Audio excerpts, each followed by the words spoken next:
Good morning. This is the Tuesday Q&A. John, I'm one of the pastors here at WestWay Christian Church, and I'm honored and excited to have Connie, Wicks, and Marilyn Cook with us today from Mission to South Africa and Aletheia International Ministries, and there's probably about three other things you guys do. Marilyn and Connie are two of the ministries and missions that WestWay Christian Church supports, and has supported your ministry for a really long time. From the beginning, 1966. Okay, yeah, so that is 50 plus. 53 years. 53 years. 53 years of ministry and support. And that started back at the church at Bryant, and then when we moved here, that continued on. And we are, I'm excited to have them here today. They've been in the U.S. for a month. Yeah, since 4th of August. Okay, so a little bit more than a month now. They've been here in the Scottsbluff area for about a week, and then they'll be here for another few days. We were excited to have them in different small groups and speaking on Sunday morning in our Sunday school class, and in front of everyone we got to hear your Afrikaans. Which I'm not going to repeat that now. Okay, which was really neat. And what we thought it would be beneficial to do today is just have a little bit of a conversation with them about just what life is like for them as missionaries, and then we'll get at the end we'll get some things that maybe we can be praying for them about. I know we've got the opportunity to develop a deeper level of partnership with them, which is something that we certainly want to do here at WestWay Christian Church, and I know that they want to do that as their ministry. So we'll talk maybe a little bit about that. But for those that one of the things that we've seen is we've had newer people coming to WestWay Christian Church. And I know you guys were here 2 years ago, and we did this exact same thing. And I think you're a little more prepared for it this time. So for those who don't know you, my question is, how did God lead you to become a missionary? And Marilyn, I know you're going to take that one a little bit more, but so kind of in that question, how did God lead you to be a missionary? Like what was the WestWay connection in the middle of all this? So 2-part question. What's the WestWay background with you, and then how did you go into ministry and to become a missionary? So okay, well, when the church at Bryant was being built, I was one of the young people running around there in the cement foundations as they were building it. So I go back quite a long ways with the church, and this has always been my home church. And so my husband and I were married in 1955, and then in 57 we went up to Casper, Wyoming, and we're ministering there. We had a missionary woman come for a weekend, and the topic was all on the altar, and so she spoke over the weekend. And on Sunday night she offered an invitation for any who felt the Lord was leading them to go into missions. So Stu and I both went forward and said that we would be willing to go wherever the Lord wanted us to go. But in the back of my mind, it was, as long as it's in the United States, I was holding back. Anyway, about a week later, we were in church camp, and the mission speaker for the week was Al Hamilton, who was ministering in South Africa at the time. And every day he would speak, and then they would close with singing Kumbaya. And it was a real tearjerker. I was really struggling every time they sang it, because I was obviously fighting the Lord. Well, it was about Thursday night, and I got the girls in my cabin settled down for the night, and so I thought, okay, now I'll pray. And I couldn't pray. And finally I got the words out, Lord, help me not to fight your will. And so the next morning Al Hamilton was sitting at a table, and others were around there looking at maps and everything, and Stu came up and he said, do you want to go? And I said, if it's the Lord's will. And from that time on, for both of us, that was it. We were willing to go if that's what the Lord wanted for us. And we'd both been struggling all week. He hadn't even gone to chapel because he was struggling so much. And we hadn't talked to each other about it. We hadn't talked to anyone about it because we had this big struggle going on.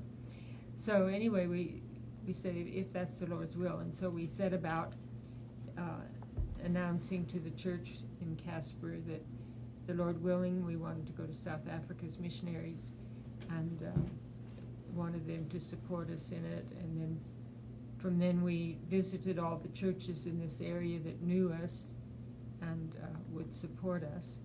And so many in this area have supported us since 1966. Mm-hmm. It was 1965 when we made the decision at camp. In 66, in April, we got on an old freighter and we're 24 days at sea without a port. And then you know how far you are from your home. And so we proceeded to get settled in, and just had to count on the Lord's leading, because we hadn't been there, we didn't know South Africa. It was a real step of faith. We didn't have any going out before to just check everything out and find out how much it would cost or anything. We just went with the money that we were promised from the churches, and the Lord has provided all the time. Mm-hmm. And there's been many times when we've had to say, okay, Lord, is this what you want us still to be doing? And it was always yes. Mm-hmm. I don't know if Connie wants to share. So Connie, how old were you when you guys moved to South Africa? I was almost 7. Okay. My sister Kathy was almost 5. So we were very young. So we basically grew up and are almost more South African than American now. Do you remember much about living in the United States before you left? I do remember quite a few things. I think, as much as a 6-year-old or under mm-hmm. memory can. Has, but I do remember quite a few things, mm-hmm. I suppose bits of memory about certain things, mm-hmm. and no names of people from way back there mm-hmm. then that we've heard all our lives, right, and still see some of them now. Mm-hmm. So then you grew up as a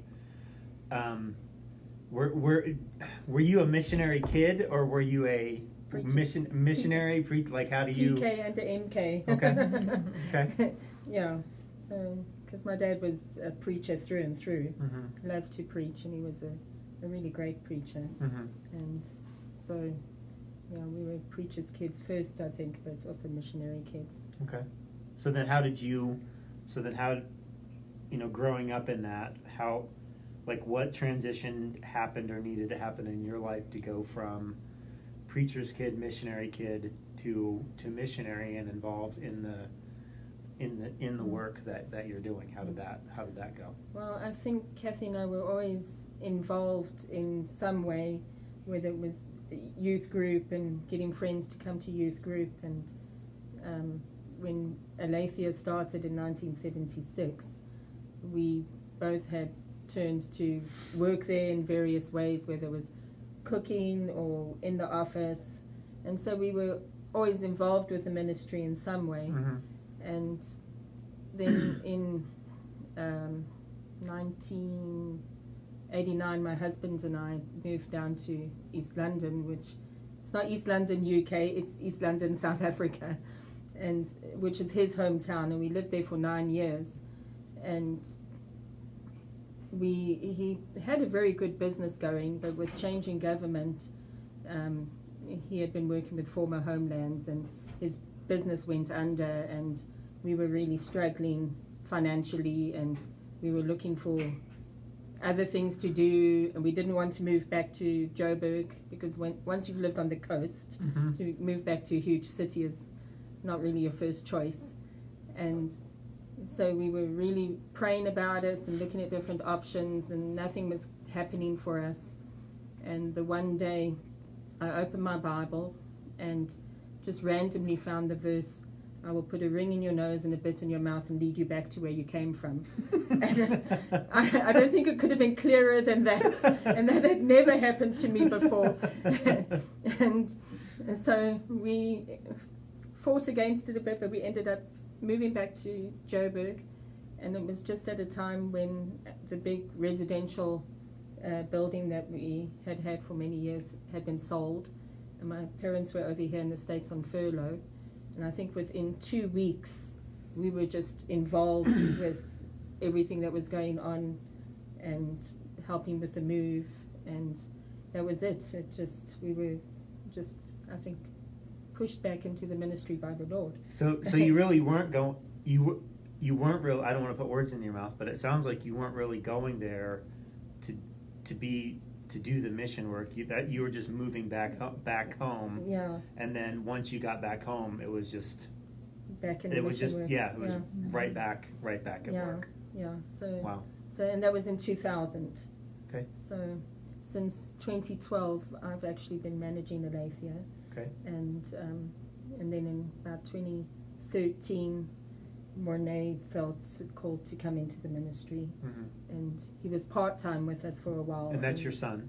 Yeah, one of my sons, and then he's been full-time since about 2015. Okay. Yeah. Okay.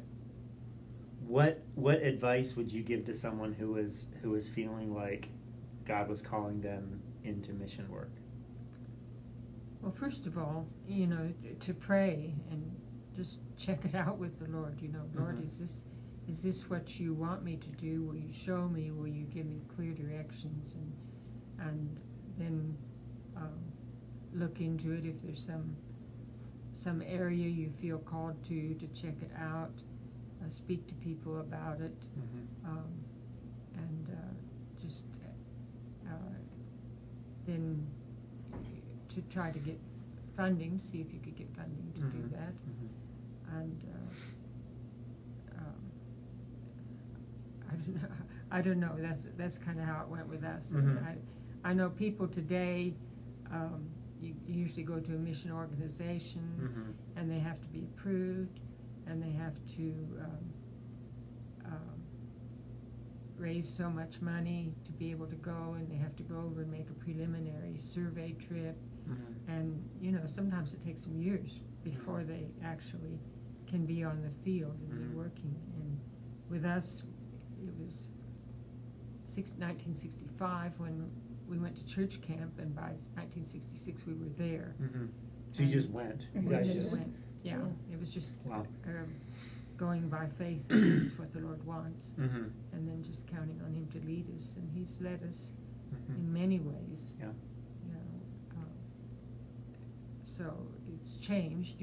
First of all, it was new church planting, and then we got more into helping people with needs and problems, and had a big residential hotel where we took in people off the street. We did that for 21 years. Is this the 40-room building that you were talking about? It started out as 40 rooms, and then we had to move, and it ended up being 80 rooms. Okay. So it was usually 80 to 100 people at any one time. Okay. With all sorts of problems and needs. And it just happened that Stu had gotten his degree in counseling. He said, Lord, I don't want to be a counselor, but he got his degree in counseling, and that's what he ended up doing for several years. The Lord doesn't always take you in the direction that you want to take. Right. We have learned that the hard way a few times. So, Connie, for someone who felt like God was leading them to be a missionary, like what kind of advice would you give to that person? I think you have to learn to be open to the Lord's will. I mean, I got a verse that was very, very clear because I was fighting against it. So I think the Lord had to just spell it out for us. But I think you do need to be open, because it's not always something that you want to do, but you have to keep in mind that the Lord knows what's best for you. And if you are following His will and going where He wants to go and doing what He wants you to do, you will be happy in that. you know, I think you'll find peace in whatever decision you make. What does a typical week look like? And I know like I get asked that question in ministry. What does a typical week for a pastor or a lead pastor look like in a church? And I know there is no such thing as a typical week. So I know that. But how would you say you guys really spend your time week in and week out? Like what does that look like? So and before you say anything, one of the things we do here is I'm gonna hop on my phone in a second because I see someone said something, and sometimes people ask questions, so we're able to respond to that. So that's what I'm going to be doing for a second. So typical week. What does it look like for you, Marilyn? Well, on Wednesday is our big day. That's our kids club day, and the kids come. 300 to 500 children come, and we give them peanut butter and jam sandwiches and milk. But they first come and they just come running because they're so excited, and they sing all their little Christian songs, and then they have their Bible story taught by Godfrey BC, and where they read the story and then read it in English, and then he talks to him in Sesotho and tells the story and goes out with a mic and asks some questions, and so it's real interactive with them.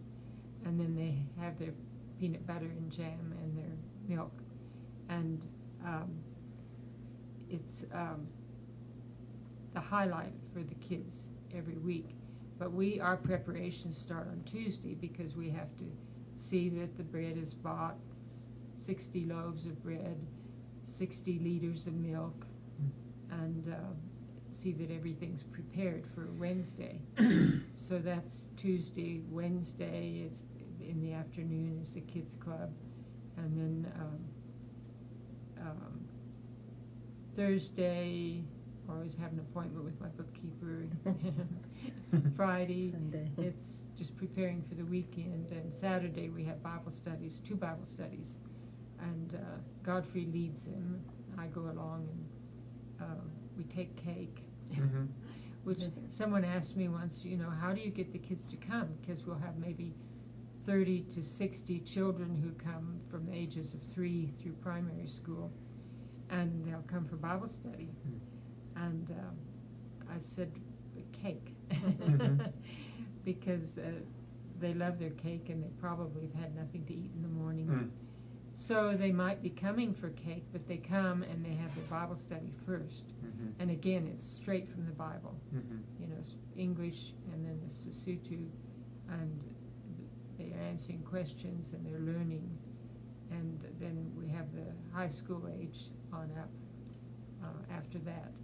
And so we have the 2 Bible studies in it. So that's pretty much takes up the day on Saturday. Now, I've heard you mention that straight from the Bible in English, then Sesotho. So every time you've said that, the question has gone through my mind: Why do you go why the 2 different languages? Okay, we want the children to hear the scripture, and they need to be learning English. Okay. And okay, so that's in school. That's part of their. They do get a bit of English, but not much in school. Okay. But we read the scripture, a few verses probably, and then Godfrey interprets and teaches, and then maybe read a few more.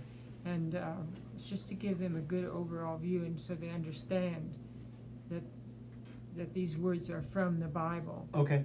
And then it's also helping them with their English. Sure. And a lot of them are reading English very well now. Okay. So it's helping every way, and then having it in Sesotho to make sure that they're understanding. Okay. Because there's a lot of words they wouldn't understand in English. Sure. Okay. Okay. And typical week. Well, Mondays we normally try and keep for admin work and emails and that sort of thing. It doesn't always work like that, but we try and do that. And then generally every morning from Tuesday to Friday, we go to different daycare centers that we support, and then meet with them and do the Bible stories and all of that with the kids and teach them. Sometimes we're going out and buying groceries for one of the daycare centres. On Saturdays we have food pickups that is donated food, so we do that every Saturday afternoon and have to make sure that's distributed to the daycare centres that we support. I do have a 3-year-old granddaughter and a 13-year-old granddaughter that I do help pick up from school in the afternoons. My daughter-in-law is a teacher and she works quite late every afternoon. So between Mornay and I, we picking up kids as well, because there's family life that goes on as well. Yep. So afternoons are often looking after Michaela while trying to do admin work if possible. So that's that. And then, we just never know what's going on. Various crises come up. I remember one morning, I think I was away and Mornay had gone through to Soweto to pick up Gaty and go off to one of the daycares, and she was at the police station. There was a young mother that had bipolar. She had a 1-month-old baby, and she had been threatening to kill the baby. And so Gaty was called in by the granny, and they got all involved, trying to get the police there and get the baby away from the mother and get the mother where she could get treatment. So those are things that happen occasionally as well. Yeah. So, or we'll be called up out of the blue to say, listen, we've got donations for you, can you come pick them up? Or, this is other various things that happen. So we don't always have a typical day. Yeah. And I know I've found that to be true, is when I think that my day is going to go normally, that's usually a contraindicator of what my day's really going to look like. So just being prepared for that. What would you say when you look back over the last year or two? What have been some of the biggest victories that you guys really look back on and say, man, God is really working? How over the past couple of years, what are some ways that you've really seen God working? You can answer. Okay. We began this kids club back in about 2001. 2003, Stu volunteered me to teach a teacher training class. So I had about 10 young people, from probably 16 up through the 20s. And we did these classes, and out of these we now have about 4 or 5 of them have become preachers or started churches. And so to me, that's exciting when I look back and I think, we just started way back then with young people who were very young, and now today they're in leadership. A couple of them are married and have children, and just to see that continuity. So we probably have 6 or 7 that are now preaching or leading out with, have started churches. Do they stay local to where you are, or do they go somewhere else? Well, they're in the general area. Okay. So, one of the guys he's just an evangelist. If he goes to a town and they say Simon's here, people just come because he really preaches the word, and it's powerful, and they really want to hear it because what they get in their churches is just a mixed up version, and so they're just so happy to just actually hear the truth of the word. And same with Godfrey and his teaching, and the others as well. They're just preaching from the Bible and making it clear to people, and so that's very exciting to look back and see how the Lord has worked in the lives of these from the time some of them were just small children and now they're in leadership. Connie, how about for you in your particular area there? Okay. Well, we work with 2 to 6 year olds, so it's exciting for us. Firstly, if they remember the story from the week before, but leading up to Christmas time and Easter time, we really try and we take several weeks just going over the story of Jesus' birth, and that he was the Son of God and he came to save people from their sins, and it's not easy for that age to comprehend. Yeah. But when the one daycare center did their version of the Christmas story, and it was actually so funny and so cute, but it was encouraging that they took that and made it as their year-end sort of special play for graduation to the parents. And it's a way that the parents are learning what their kids are learning in school. And we'll often hear the teachers will say, the kids are going home and singing the songs, and then they insisting on praying before they go to bed and praying before they eat, and the parents are coming and asking, what's this about? So as children, they are going home and being witnesses to their parents in a small way, and I think that's quite encouraging. How about some of the bigger challenges over the past couple of years? What have been some real significant challenges or burdens that you guys are facing? One of my most recent ones is I have 2 men who drive for me because I have macular degeneration, so I haven't driven since 2013. And so I've had these 2 men that take turns driving and everything. And the one was doing most of the driving. And we were working with money, and I was trusting him. And then just before we came back, we found out that he had been skimming off some of the money.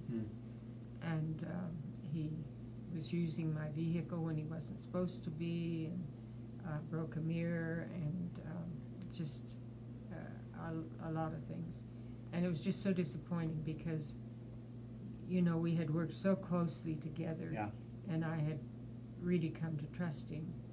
And so I'm still praying for him that he'll come back and get right with the Lord, because, he's just turned away from the Lord.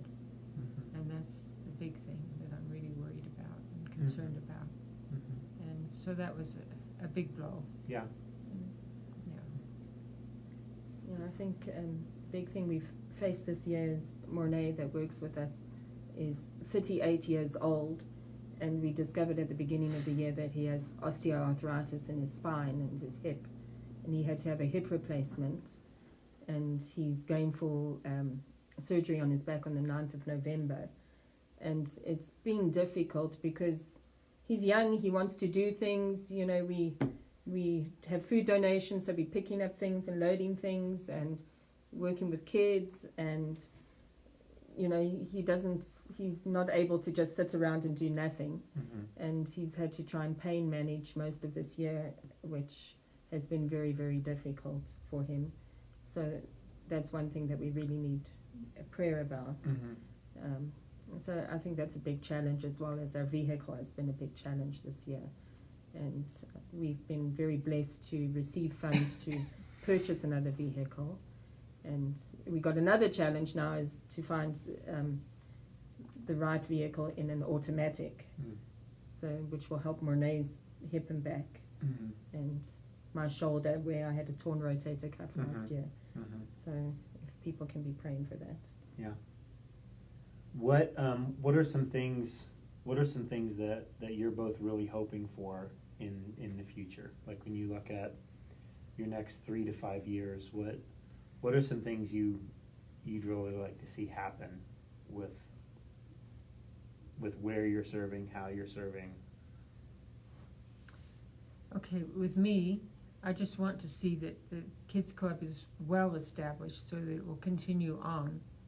And as long as the Lord gives me strength, and I'm able to, well, as long as they're children, well, I'm there. I have that ministry that the Lord's given me. That's where I want to be. But I am preparing, like Godfrey now is doing most of the leading at Kids Club, and we're just trying to get things organized so that it will be continuous. And so that's what we're working on. And I've also had a program where I've been sending some young people out of high school for tertiary education, and this is like to be a chef or for tourism or IT, different things like this, so that they have not only their high school diploma, but they have some sort of credentials that hopefully they can get a job. Yeah. And so I want to see that continue so that we can get more and more young people that are more qualified so they can get jobs. Yeah. Yeah, and I know you've said a few times that just unemployment rate there is where in your ministry area is like 75%. Yeah. Yeah, it's very, very high. Yeah, well, we're hoping to see, like the daycare centres we work with, just seeing the work with the children continue, that they can make a real difference in their lives going forward as they grow up, that they firmly grounded in the Word. And then we are involved with these 3 pastors that are in the northern parts of South Africa. And Sam is really desiring to build an orphanage in that area. And we're hoping to be able to somehow help him with raising the funds, getting that built. And I think that it's really needed in that area. He often lets children and, you know, young people sleep in the back of his church and things like that. So I think that would be something that we'd really love to see, is some of our projects that we have in our minds coming to fruition. So I think this will be my last question. What are some? I'm guessing you have some downtime in the middle of ministry. Hoping you get some downtime in the middle of ministry.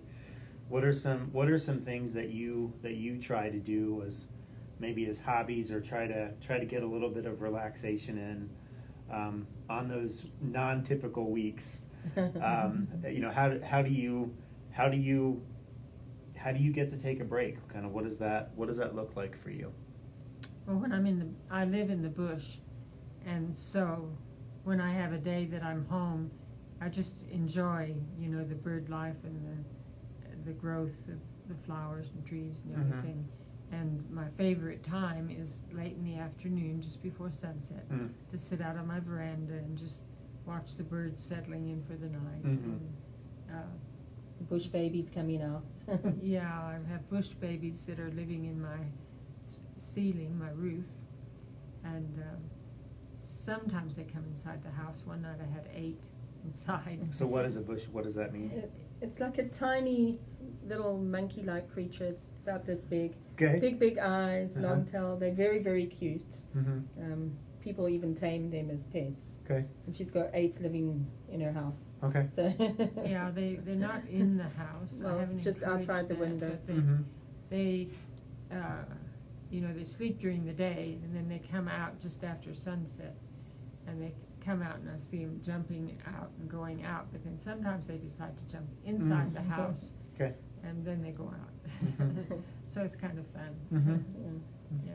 Well, being a granny, I think most of my downtime is Michaela-related activities. Yeah. Saturday morning, taking her off to play somewhere or do something. So that's a lot of my time is wrapped up in granddaughters.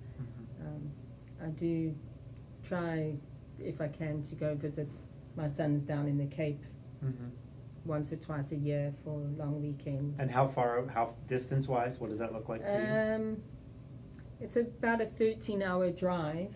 Okay. But my oldest son, Jeff, will buy me an airline ticket. It's normally part of my birthday present every year. Buy me an airline ticket to go down. Or they'll buy me a ticket to go down for special occasions. Yeah. So that's always fun, just to get away, have a bit of a breakaway. My son Jono was building in the bush near Kruger Park for 4 years. So I tried to go up that way to visit occasionally, and that's fun because then you get to see all the game and everything that they live in the middle of. Yeah. Yeah. So my downtime's normally family related. Yeah. So you've shared some of the where you guys want to be. Any other ways that we can be that we can be praying for the ministry, praying for the country, for the South Africa where you live, for the different. I'm not allowed. You told me not to get political, so I'm not going to get political. But what are some, I guess, just some additional ways, just in closing, that we can be praying for you both, for the ministry, for the people you minister. Like, what does that look like for us to be able to pray for you? Yeah, just that the funds come in regularly. Yeah. Because some months, the last few months before we came over, were really tough. Mm-hmm. And so that we can just do the things we need to do. Mm-hmm. And we're thankful for extra gifts that have come in so we can finish up some projects and stuff. Mm-hmm. And so I think the financial is a place we need prayer, that the Lord will just continue to provide as Mm-hmm. He always has, Mm-hmm. and that we can have peace Mm-hmm.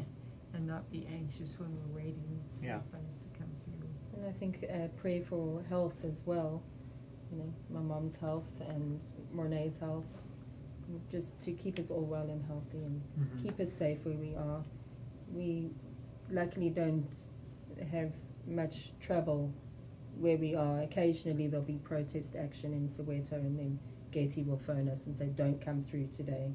So we know how to avoid situations. Mm-hmm. And, you know, we have had the xenophobic attacks over the last 2 weeks, more on the eastern side of Johannesburg, which isn't where we live and work. One of our daycare centres is near there, but my brother-in-law's factory is in that area. Just for peace, because, you know, these things flare up occasionally. Mm-hmm. And, you know, but the Lord has always protected us. We've never felt unsafe. Mm-hmm. And I think, you know, we've just had the angels surrounding us wherever we go. Mm-hmm. Well, one of the things that we've done is we've in our show notes for today, there's just some various ways that you can interact with the ministry there. We've posted a link to their Facebook page.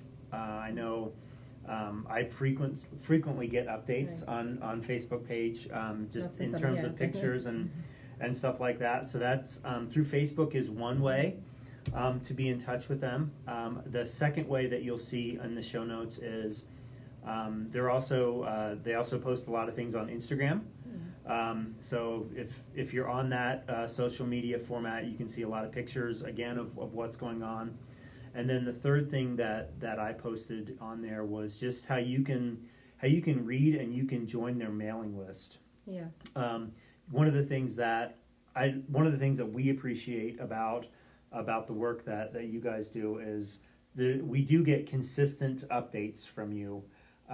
So that's really helpful. So you can read all of the past email updates that they've sent that are at least on that link, and you can join their mailing list so that you can have access to that. If you would like to financially support them, one of the ways that you can do that is if you want to send, so because we support them as a church body, that comes through our faith promise piece. So each week we collect an offering.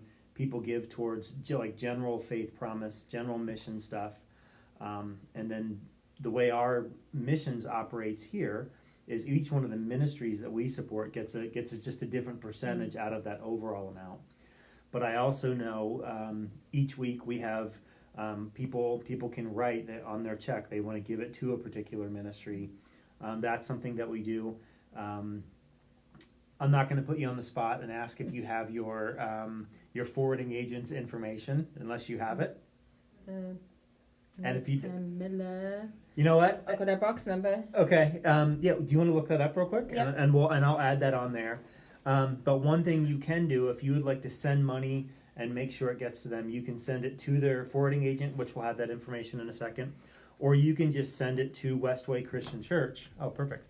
You can just send it to WestWay Christian Church, earmark it for them, and then we'll send that in our regular giving. And I'll add this to the notes, but it's We also have PayPal. okay. It's Pam Miller, and that's PO Box 50063, Casper, Wyoming 82605, and then I'll put their PayPal account information in the show notes as well.